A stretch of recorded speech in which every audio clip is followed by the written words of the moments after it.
C'est La façade idéale, roman de suspense psychologique, avec Jesse Hunt, tome 12, écrit par Blake Pierce, lu par Caroline.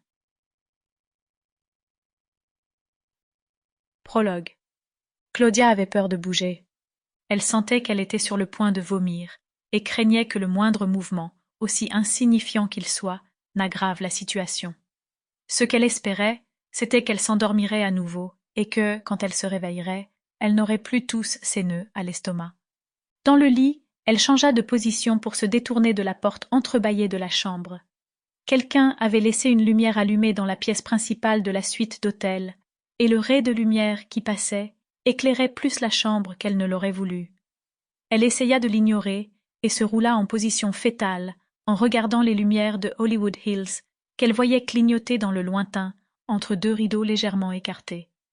Elle faisait semblant de ne pas remarquer que ses cheveux mous et pleins de transpiration lui collaient à la nuque. Elle serra les draps plus près d'elle, en essayant vainement de réchauffer sa peau moite. Quand elle essaya de se concentrer sur les collines lointaines pour oublier son inconfort, elle décida qu'elle ne recommencerait plus jamais à boire comme ça, que ce soit pour fêter un anniversaire ou pas. Quand elle rentrerait à la maison, elle serrerait ses enfants dans ses bras, prendrait une longue douche et passerait le week-end en tenue de jogging. Cette pensée la réconforta, et elle se détendit légèrement.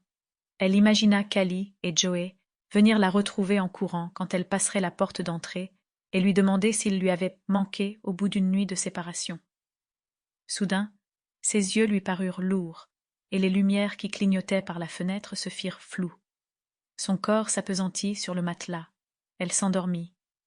Alors qu'elle ne savait pas combien de temps elle avait dormi, une ombre arriva de la lumière de la suite, et elle remua légèrement. Malgré ce que souhaitait son estomac, elle se retourna dans cette direction et cligna lentement des yeux. Il lui fallut une seconde pour comprendre que l'ombre qui bloquait la lumière venant de l'autre pièce était générée par une personne qui se tenait à côté de son lit. Il lui fallut un autre moment pour comprendre que la personne abattait son bras et qu'elle tenait quelque chose de grand dans sa main droite. Cependant, elle n'eut pas le temps de réagir. Elle ne put ni bouger, ni hurler, et elle ne comprit certainement pas qu'elle était sur le point de mourir. Astérisque. L'intérieur de la bouche de Véronica avait la consistance du papier de verre. Elle essaya de déglutir, mais sa gorge était tellement sèche qu'elle craignit de s'étouffer. Avec une énorme réticence, elle commença à ouvrir les yeux.